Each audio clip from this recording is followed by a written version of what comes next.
Shalom saudaraku, firman Tuhan siang hari ini saya ambil dari Yesaya 6 ayat 1 sampai 8 dengan judul tersentuh oleh kemuliaannya, terbentuk oleh apinya, dan terutus oleh suaranya. Saudara, kita akan membaca firman Tuhan ini dari Yesaya 6 ayat 1 sampai dengan 8. Demikian firman Tuhan. Yesaya mendapat panggilan Allah. Dalam tahun matinya Raja Uzia, aku melihat Tuhan duduk di atas tahta yang tinggi dan menjulang, dan ujung jubahnya memenuhi bait suci.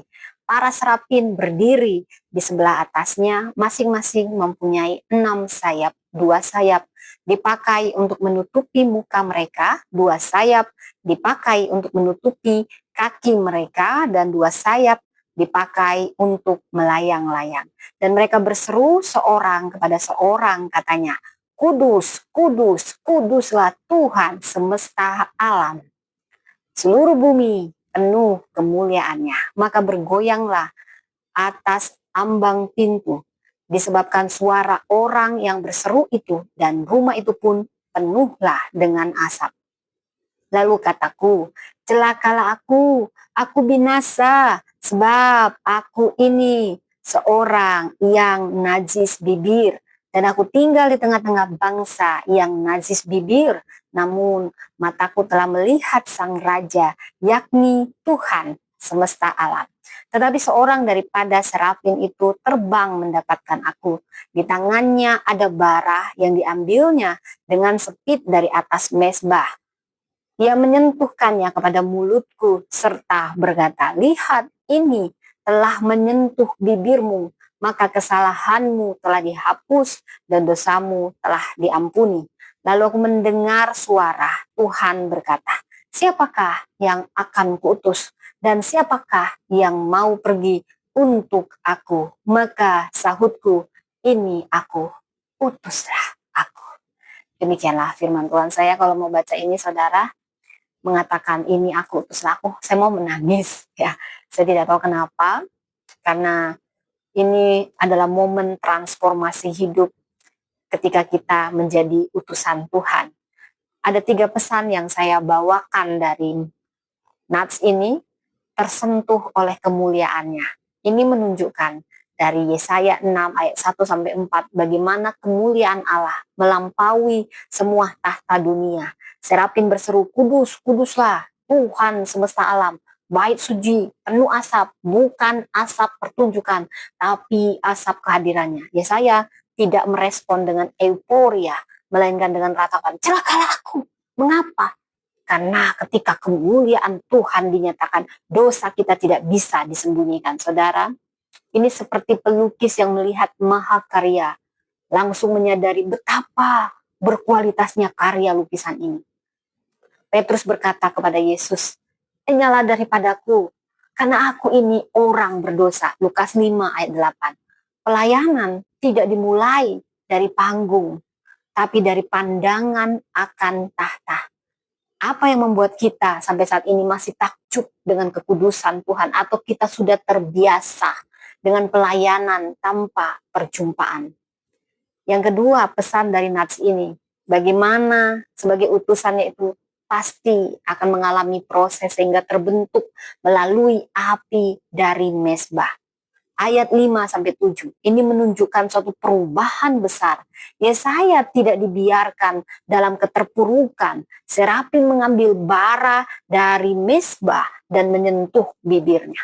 Bara dari mezbah ini melambangkan pengampunan dan penyucian. Ini menunjuk ke depan kepada salib Kristus sebagai sumber pengudusan sejati.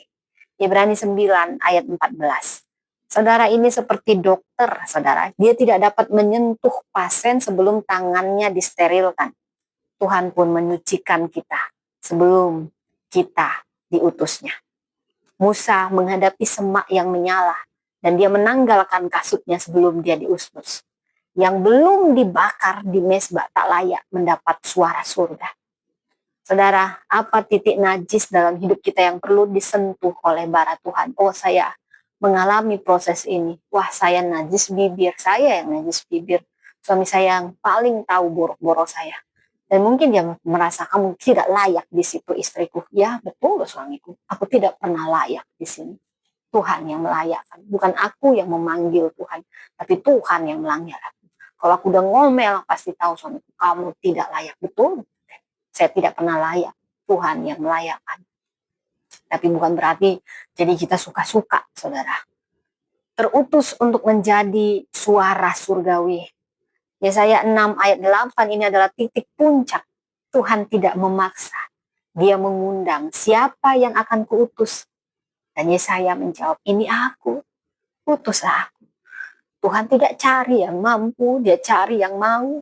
Yesaya tidak bertanya kemana, berapa lama, atau dengan siapa.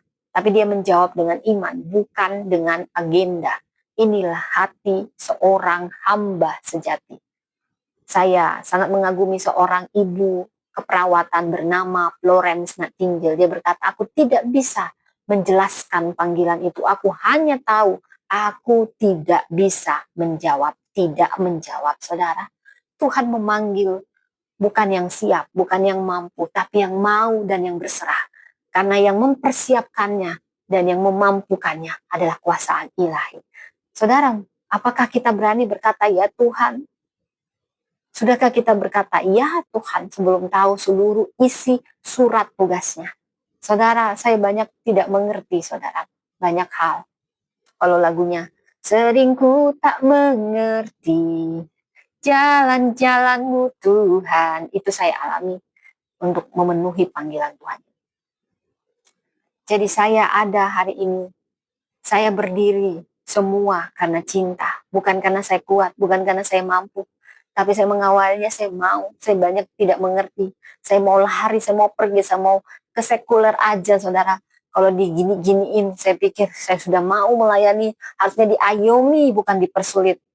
Gitu, itu ada dalam hati saya, saudara. Saya berdiri karena saya telah melihat kemuliaannya. Disentuh oleh pengampunannya. Dan mendengar suaranya. Saya berkata, ini aku. Utuslah aku. Ini bukan akhir. Ini awal dari kehidupan yang dibakar oleh tujuan surgawi. Bukan untuk terkenal, tapi untuk setia. Bukan untuk dikagumi, tapi untuk melayani. Firman Tuhan berkata, barang siapa yang mau terbesar, dialah yang melayani. Bukan dilayani. Semakin kita besar, kita harus semakin melayani, semakin mengayomi. Bukan dilayani. Aku ditabiskan bukan untuk dikenal dunia, tapi dikenali surga sebagai suatu suara yang setia dari tahtanya. Mari kita berkata, Tuhan, pakailah bibir ini untuk menyuarakan kebenaran-Mu. Pakailah hati ini untuk menggembalakan umat-Mu. Bentuklah aku terus dan kirimlah aku ke ladang yang Kau siapkan. Sebab aku tahu Engkau yang memanggil adalah Tuhan yang setia. Amin. Demikian firman Tuhan. Tuhan memberkati.